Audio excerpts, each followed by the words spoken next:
La conférence aujourd'hui s'est fait une déduction de ce que je viens de vous dire. Nous avons considéré que le reste des réfugiés rwandais se trouvant dans les forêts congolaises mérite d'être sauvés, c'est-à-dire trouver des méthodes efficaces et demander à la communauté internationale de les utiliser afin qu'ils puissent rentrer chez eux. Parmi ces réfugiés qui sont au Congo, certains, ou souvent même tous, sont qualifiés tout simplement de génocidaires en majuscule. Ce qui pour nous est inacceptable. Nous ne pouvons pas qualifier toutes ces personnes de génocidaires. Il y a certains responsables du génocide qui ont été arrêtés et conduits à Arusha. Nous demandons, et j'insiste là-dessus franchement, nous demandons à la communauté internationale de faire la différence. De tout faire pour que ceux qui sont génocidaires et qui se trouvent dans les forêts congolaises puissent être arrêtés. Tout simplement. Et pas faire l'amalgame, croire que les enfants qui sont nés là, et d'autres qui sont arrivés là, à l'âge de 6 ou même de 8 ans, jusqu'à aujourd'hui, puissent être qualifiés de génocidaires. Il est temps que, les chiffres qu'on me donne, c'est presque 200 000. Il est temps que nous pensions à ce que ces citoyens rwandais puissent rentrer chez eux. Je ne veux pas dire, comme on dit, dans la dignité, mais de manière convenable. Et pour ce faire, il faudra absolument que les conditions soient réunies afin que les gens puissent y trouver une certaine liberté. Et quand je parle de liberté, j'entends aussi pour les politiciens qui voudraient les défendre, trouver un espace politique. Et enfin que les principes démocratiques puissent y être respectés. Vous savez plutôt que le président Kagame, le 30 juin de l'année passée, il a dit que le respect des droits de l'homme, la tolérance, la démocratie, political space, ou l'espace politique, tout cela, je ne souhaite pas les avoir dans mon pays. Il a bien dit. C'est catégorique, clairement comme ça, tout bonnement. This cannot happen in my country.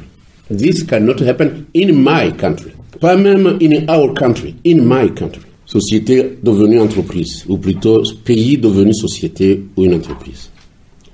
Donc, pour ce cas particulier, nous avons cru bon nous que nous mettions en place une organisation politique qui puisse défendre les réfugiés rwandais se trouvant au Congo, et pas seulement au Congo, mais dans tous les pays du monde, pour que nous fassions une unité cohérente et que nous fassions la revendication la plus importante de rentrer, mais pas rentrer n'importe comment, d'exiger à ce que le régime rwandais accepte que nous discutions de conditions de retour. Quand je dis bien accepte que, etc., je voudrais tout simplement être clair. C'est entrer dans des négociations ou des pourparlers pour savoir comment nous pouvons vivre dans notre pays. Je viens de passer, moi, 19 ans ici. Il y a d'autres les plus âgés, comme réfugiés, viennent de passer 20 ans dans des forêts congolaises ou encore ici. Il est temps qu'on y pense. Nous célébrons au cours de cette année le génocide qu'on instrumentalise malheureusement en le nommant uniquement génocide des Tutsis. Avant, on mettait des Hutus modérés, ce qui ne m'aime pas du tout à l'aise. Pour moi, le génocide des Rwandais aurait suffi, mais j'ai vu qu'il y a une bataille arrangée, là. Franchement, que les gens se battent sur les morts. Ça doit tout simplement être Tutsi. Et moi, quand on dit ça, je ne sais pas où on me met. Et je ne suis pas le seul. Il y a des centaines de milliers de Rwandais, comme moi. Les extrémistes Hutus ne m'ont rien laissé, n'est-ce pas, de ma famille, jusqu'à un bébé de 2 mois de mon neveu. Mais moi, je vois les étrangers ici à Bruxelles avec des cartes d'invitation pour venir à la commémoration du génocide. Moi non, pas du tout. Et pourtant j'ai été Premier ministre. Dans des moments difficiles, au lieu de m'occuper de consoler ceux qui avaient échappé à ces massacres-là, ou à ce génocide, je m'occupais des affaires du gouvernement, pour la réconciliation. Alors, soyons systématiques. Pourquoi est-ce que nous voudrions que le FDLR soit partie prenante au sein de notre coalition? La coalition que nous avons appelée coalition des partis politiques pour le changement. L'analyse que je viens de faire de leur vie dans cette forêt tropicale congolaise, comment ils ont échappé au massacre de l'armée patriotique rwandaise, nous a poussé à les inviter à se joindre à nous.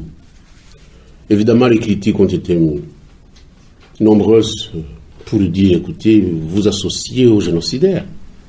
Donc, ce n'est pas normal.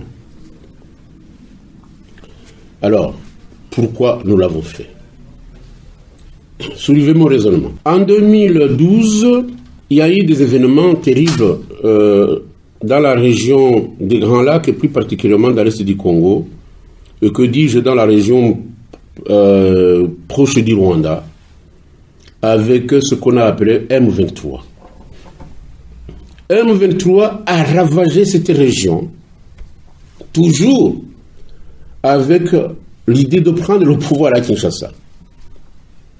Jusqu'à ce que M23 a pris même la ville de Goma, placée sous son contrôle pendant quelque temps.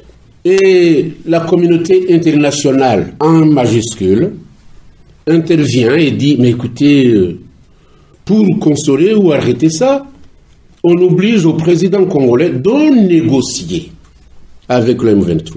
Quelle affaire! Quelle affaire! Et chez nous, ceux qui venaient de passer 19 ans dans la forêt congolaise, ou disons 18 ans, on ne touche pas. Eux, ils n'ont pas à négocier avec le président Kagame. Parce que je vous dis, Kagame est craint par la communauté internationale. Autrement, il ne serait pas au pouvoir. Et je ne sais pas pourquoi il est craint par la communauté internationale. Ce n'est pas à cause du développement de Kigali, je crois. Hein. Je pense qu'il y a autre chose. De toute façon, on oblige le président Kabila à négocier avec le M23. Nous, au sein de mon parti, nous avons émis un communiqué pour dire, écoutez, si le M23 peut négocier avec le président Kabila, il est temps aussi que le FDLR négocie avec le président rwandais. Ce communiqué existe, nous l'avons émis, c'était le 12 décembre 2012. Le 26, je suis l'enchaînement, hein, le 26 mai 2013, un président suffisamment courageux en tant qu'homme politique de la région des Grands Lacs, le président tanzanien, à Addis Abeba, dans une réunion réunissant les chefs d'État de cette région, d'autres chefs d'État africains, il dit, mais il faut absolument que nous trouvions une solution dans la région des Grands Lacs. Qu'est-ce qu'il a dit?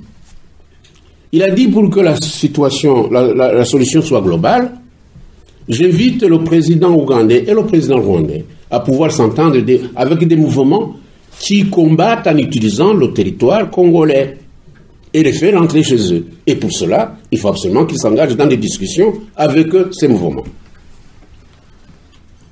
Voilà. Alors, je crois que la réponse du président rwandais est connue. À cette même date du 30 juin de l'année passée, il a dit qu'il n'a pas voulu répondre, séance tenante à Addis Abeba, mais que cette fois-là, il avait la réponse. Il dit, c'est lui qui a osé dire qui a osé me demander de négocier avec les génocidaires. I can hit him. C'est quoi ça, hit him? Hit him. Je ne sais pas. Hit, c'est quoi en anglais? C'est battre, c'est frapper, c'est tuer, on ne sait pas ce que c'est. Mais je sais que le président a ajouté, il ne saura jamais comment je l'ai fait. À un autre chef d'État, des menaces de ce genre.